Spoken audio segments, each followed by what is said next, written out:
What's up? In honor of Ilia Topuria beating up Josh Emmett and Volkanovski making his return to defend his belt against Yair Rodriguez next week at UFC 290, what better time than now to make a tier list so that we can rank the best featherweights in the world?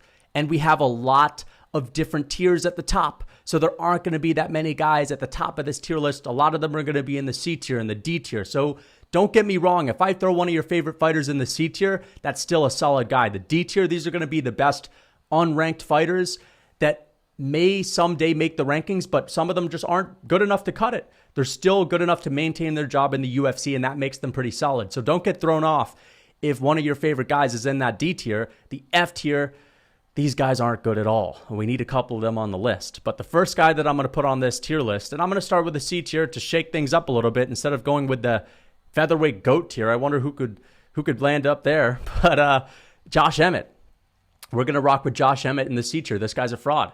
I just absolutely love how the UFC has made Josh Emmett the ultimate fraud. If you beat this guy impressively, you're on your way to GOAT status. You're on your way to being the king of the universe if you beat Josh Emmett. Even though plenty of guys have beat him, but they've gotten robbed. Now I understand. If you set yourself apart from Josh Emmett by dominating him, you are clearly one of the better guys in the division. But I just want to make this clear. Dan Ige got robbed by Josh Emmett. It was a close fight, but nonetheless, he got robbed. Calvin Kattar got robbed by Josh Emmett. These are guys that are a cut above him. And Josh Emmett's 38 years old. So don't let Ilia Topuria's amazing win distract you from the fact that this dude has always been a fraud. He doesn't have that much skill. He's a very one-dimensional fighter, straight up. But Ilia Topuria is A tier, all right? He 50-44 Josh Emmett. And say what you want about that fraud man Emmett. You know, he's 38 years old. Say what you want.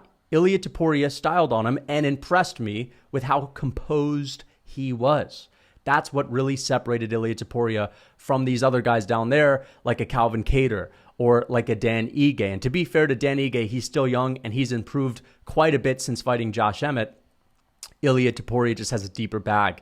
He's a little bit less predictable than a Calvin Kattar that's really only going to box. He's going to chuck a leg kick in there once every 4 minutes, and it ain't going to do shit. But Ilia Topuria's low kicks are solid. Ilia Topuria's body shots are solid.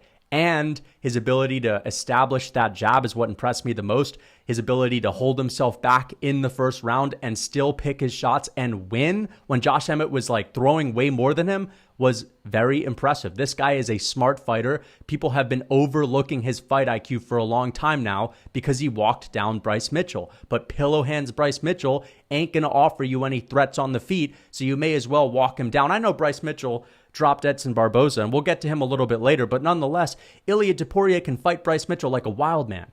He fought Josh Emmett the way you fight Josh Emmett. You hold back a little bit. You don't go buck wild. And he proved that he's the smarter fighter. He's the more skilled guy, but it's a 38-year-old, so let's not get too ahead of ourselves. There's another guy that I want to put in the A tier, and that is Yair Rodriguez.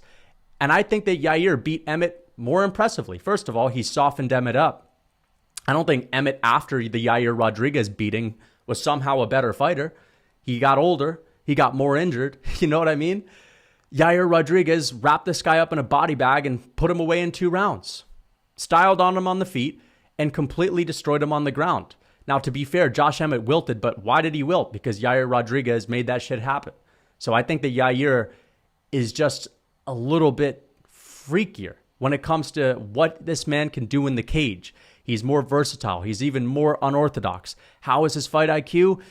It's a little bit hard to say because, again, he's so wild that we don't really know what that method to the madness is yet. We're about to find out when he goes in there against one of the smartest fighters in the world, like an Alexander Volkanovski. That being said, offensively, I am going to say Yair Rodriguez is one of the most impressive offensive strikers I've ever seen in my entire life.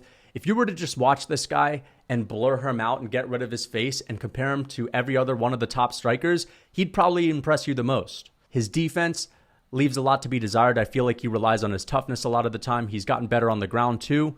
If him and Ilia Topuria were to fight, I think that he would get the better of Ilia on the feet. And because his chin is so solid, I think he'd be able to take Ilia's best shots.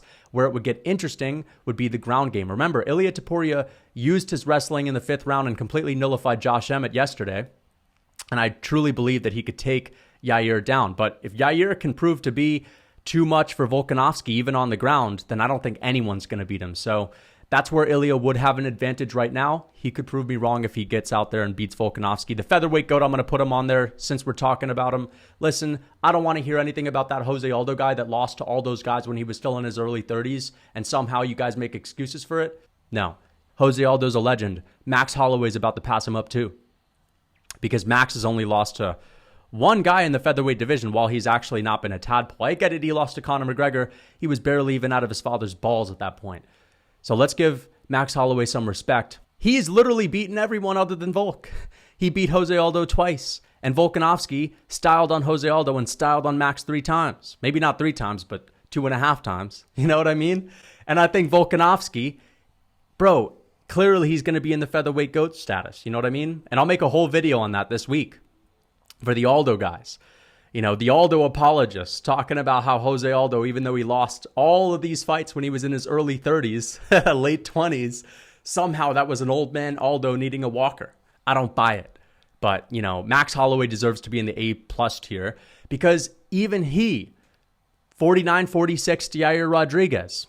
At best, Yair took 1 round. I know it was close on the feet, and to be fair, if they were going to be in a striking battle, of course, I'd favor Yair, but Max Holloway can mix it up, and he showcased that crafty veteranship. He took Yair down and nullified him, and we know how good Yair is on the ground at this point in his career, how good he is on bottom at fucking people up with those elbows. Couldn't do any of that to Max.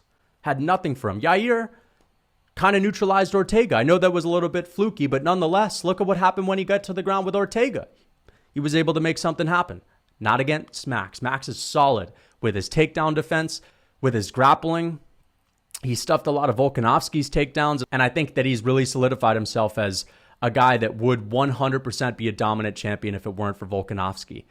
And I think Max Holloway will go down as a top 15 fighter of all time when it's all said and done with his career. He's still doing work. He's still relatively young. He's still improving. He's becoming more defensively sound. I think he's preparing for the latter half of his career, and we saw that against a guy like Arnold Allen, where he didn't have that quintessential Max Holloway beatdown, but nonetheless, he still out-volumed Arnold Allen, still outclassed him, and just didn't take as much damage as he normally would. Speaking of Arnold Allen, though, I think that Allen is at the top of the B tier. I really do. I cannot put him... You know what? I'm going to give these other guys some respect. Nah. I was about to put Dan Ige in the same tier as Josh Emmett. Back in the day when they originally fought, yes, I still think that he did enough to beat Josh Emmett. But that being said, he's gotten way better. Josh Emmett isn't on Dan Ige's level anymore. I think if they were to rematch, Ige would make that shit look easier this time. But I do have to say, I should have had a B+ tier because I think that Arnold Allen is a step above Ige. He's a step above Kattar. To be honest, he hasn't really proved it all that much, other than the fact that he did not get battered around and he didn't take 500+ significant strikes like Kattar did when Kattar fought Max. Now, to be fair, Kattar's probably improved a little bit since then, but he's older. So you know what? I almost want to throw Arnold Allen in the A tier. I kind of do. But I still feel like it's not right because I don't think he would beat Ilia Topuria, and I don't think he would beat Yair Rodriguez. So Arnold Allen's in this little bit of a limbo state because he would definitely beat the B tier guys and Dan Ige and Calvin Kattar. He's younger. He's the new age. He's got more variety to his game. He's freakishly fast as well. The thing that holds him back from these other guys is that he just doesn't have the output. He doesn't have great cardio. When you're not throwing a lot of volume, that makes me think that if you were to throw a lot of volume, you're probably going to gas yourself out, and we've actually seen that in the past.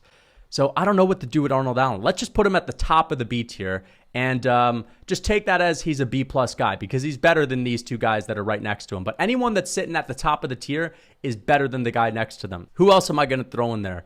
I'm going to throw Brian Ortega in the C tier. Think about it like this. I know he's fought for the title a couple of times. I know he has his impressive wins over Frankie Edgar, the first guy to ever knock Frankie out, and the win that he has over TKZ, like a while before TKZ even fought Volkanovski, a great win. Other than that, who the hell has he beat? I know he's like this monster on the ground. Who the hell has he submitted? Clay Guida? Like, he doesn't have many great wins. And those losses have been rough. He got dominated by Volk. He got dominated by Max. You know, he's gotten beat up a couple of times. He had that disappointing fight with Yair Rodriguez. Where is his confidence at? I don't bank on it being at an all-time high, and I think he's declining, guys. I don't know if he really believes that he could be a champion. I know it sounds harsh to say that, but it's just the fucking truth. Even though he's somewhat young, he's taken a lot of damage, and I just don't think he's all that great on the feet. And as far as his grappling is concerned, his wrestling is kind of trash. He can't really control guys on the ground like that. He's got a submission threat, and that's it. If he were to improve his wrestling and stay out of the cage for a couple of years and just work on it, I think that would really help his game. But I don't think he's better than any of these guys at the beach here. I think he would get outstruck by Arnold Allen. I think he would get outstruck by Dan Ige, and he wouldn't take Ige down. And I think him and Calvin Kattar would be a really fun fight, but I'd still think that Calvin Kattar would get the better of it. Now, Ortega's still got some pretty crisp boxing, and I'm not going to write him off completely because, again, the only guys that he's really gotten destroyed by are in the A-plus tier, in the featherweight GOAT tier. So that says enough. But I don't think he's that amazing. Evloev. I'm going to put Evloev at the top of the B tier. I think that, again, there should be a B-plus tier because Arnold Allen and Evloev have separated themselves, in my opinion, from a Dan Ige, from a Calvin Kattar. And the thing about Kattar, I used to call this man the BMF of the featherweight division, and he's still one of them for sure, but he's getting older. I don't know how old he is exactly, but I'm guessing he's like 35, 36. I'm thinking that Evloev could probably beat him, take him down, mix it up, even though Kattar's got some decent takedown defense. I really like Movsar Evloev. I think the reason why people don't really talk about him all that much is because he's had these decisions, but he's dominated Dan Ige. And you know what? Fuck it. He has separated himself from Dan Ige. He really has. He's at the bottom of the A tier. Arnold Allen, I may as well just put him at the bottom of the A tier too. But there's still a big difference, in my opinion, between Evloev and Topuria, between Topuria and Allen. But I do have to give them some respect because I can't stand looking at them right next to the Iges and the Cattars, even though Ige has gotten better. Some of you guys are going to be confused as to why Ige, I'm talking about him like he's that great, because he looked amazing in his last few performances. And he's really young. He's like 31. He just looks way older than he actually is. Yeah, Bryce Mitchell, I'm going to put Mitchell in the C tier. I think he's got to get bigger. I really do. I think he's got to bulk up. Another guy that's got to bulk up if he wants to do anything in this division is Jack Shore. I'm going to put him in the C tier. Jack Shore, he's coming from the bantamweight division. He's coming off of a win over Makwan Amirkhani. That's not that impressive of a win, but he finished him, and he's got the skills, and he's very well-rounded. But him and Bryce Mitchell need to add on some muscle because once you get to the top of this division, everyone is filled out. Everyone is, having a pretty serious weight cut. They're all shredded to the bone when they weigh in, which means they could not pack on any more muscle. In order to be at the top of any of these divisions in the lighter weight classes, you got to be a pretty big guy. You have to have every advantage. Even Max Holloway, not a ton of muscle, but he's still pretty big. He's a long guy for that division. Jack Shore looks like Mr. Flabby when he weighs in. And I think that if he gets to the top of this division and fights a guy like, even a Josh Emmett, he's going to get bullied around a little bit. If he fights a guy like Dan Ige, he's going to get bullied around a little bit. And I think that Bryce Mitchell, because his style is a grappling-heavy style, he needs that extra strength. But as far as the ground game is concerned, Bryce Mitchell, look at what he did to Edson Barboza. Now again, Edson Barboza in the D tier, don't freak out. He's old, guys. He's old. He got dominated by Giga Chikadze. He got dominated by Bryce Mitchell. Of course, he just beat Billy Quarantillo, but that's Billy fucking Quarantillo. And that's a solid guy outside of the rankings. But he's not good enough to be ranked. I know we had a close fight with Dan Ige, and some people thought that Barboza should have won that, but that was a while ago, and I think Ige's gotten a lot better. Again, Ige's young. He's like 31 years old. I don't know exactly how old Barboza is, but I'm guessing he's in his late 30s now. So I'm going to put him in the D tier, guys. The D tier is going to be hard to rank at this point, but I'm going to put Nathaniel Wood in the C tier. I think this is the future. I think this is the dark horse of that division. He's still, I believe, 29 years old. He set himself apart from Charles Jourdain, that is a very promising prospect, a good contender, outside the rankings. And I think that Nathaniel Wood is one of the more well-rounded guys that has some wicked striking, wicked dirty boxing. Charles Jourdain, just because I'd mentioned him, I'm going to put him in the D tier. If he were to fight Edson Barboza now, it would be a competitive fight. Prime Barboza kills him, 100%. But he's getting up there. But his last win over Crone Gracie, who's in the F tier, doesn't say that much, but I believe that's just because Crone Gracie was just stinking up the octagon. And no matter who was in the cage that night, Crone Gracie was going to make it look boring and kind of shitty overall because of how terrible he is and how uninspiring he is. And I don't even think he deserves to be in the UFC. He didn't even look like he wanted to be out there. He didn't even look like he wanted to be a part of Fight Week. Well, why are you fighting in the UFC? You're basically showing up for a paycheck. And at that point, how are you going to expect any fans to get behind you? I am going to put Nate Landwehr at the bottom of the D tier. I don't think he would beat Charles Jourdain. I certainly don't think he would beat Edson Barboza. Again, they're in the same tier. It looks a little weird, but the guys at the bottom of the tiers are usually not the better guys in that division. And you know what? Now that I'm looking at the C tier, I actually think that Nathaniel Wood would beat Jack Shore because he's just a little more filled out, a little more compact. I just think he has the power advantage. As far as the speed goes, I think he has a little bit of a speed advantage too. So Jack Shore, I'm going to put him at the bottom of the C tier. He's got to prove more than just beating Makwan Amirkhani. Sadiq Youssef, I'm going to put him in the C tier.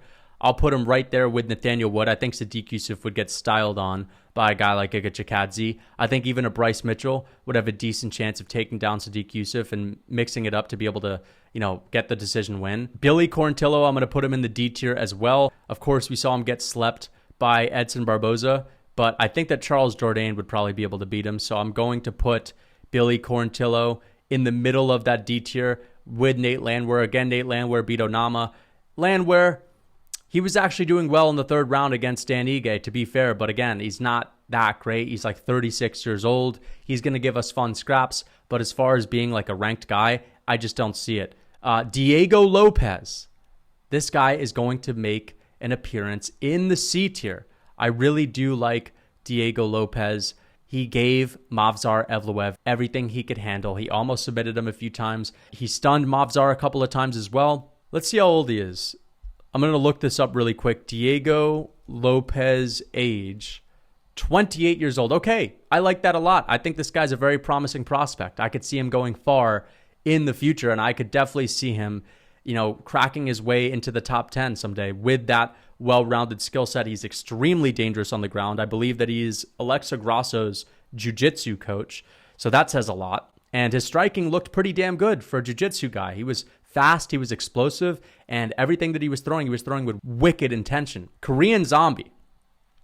This is where we get interesting. I'm putting him in the D tier, guys. I think he would lose to Edson Barboza if they were to fight right now. I think he would lose to Charles Jourdain. I think he's just one of these guys. And I'm just going to say it like this. He's old, but not that old. And that's not the reason why. He's 36 years old. He has a lot of miles on him. He got styled on by Brian Ortega. And I know he beat Dan Ige. That was a much greener version of Dan Ige that I would definitely pick to beat Korean Zombie in a rematch. Bro, the beating that this guy took from Volkanovski was life-changing. All right? He already took a lot of damage in that Ortega loss too, and he's already had his fair share of wars. He's already gotten flatline KO'd at the end of a 5-round war by Yair Rodriguez. If we're looking at TKZ's performances from the past, we're not looking at a D-tier guy. I'm just expecting him to get completely and utterly dog-walked by Max Holloway. And I'm going to put him at the top of the D-tier because, again, we don't really know, and maybe he would still beat a guy like an old man Edson Barboza, but they're both old men. You know what I mean? I think that TKZ's done. I don't mean to piss off his fans, but it is what it is. You guys just have to accept it. He's a dead man walking into this Max Holloway fight. It's going to be terrible for him. I wish he were to fight a guy like Bryce Mitchell because that could actually be competitive, but I think Bryce Mitchell would beat him. I just know this guy's going to go in there looking completely washed, and there's no one. Okay, I actually think he'd be able to beat Jack Shore, to be fair. I'm going to put Jack Shore in the D tier. All right, I'm 100% not going to bump him up that high. But everyone else that's in the C tier right now, I think would beat TKZ. I really do. I think Chikadze would style on him. I think Sadiq Youssef would give him a run for his money. I think that Nathaniel Wood would get in there and fuck him up in close range. So I hope you guys enjoyed the video. Until next time. What's up, guys? It's Lucas Tracy MMA, and I'm wondering if you're trying to look like Yoel Romero. Well, if you don't have his genetics, that's impossible, but I could at least help you get halfway there with my ultimate lifting program, and if you're a beginner, my novice lifting program. These are programs that I've used my 9 years of experience in the gym to make so that you can put on as much muscle as possible in as little amount of time as possible. And it'll also give you a variety of workouts so that you never get tired of the gym. So if you're interested, click the link in my description. And for a discount, use code MMA for 30% off.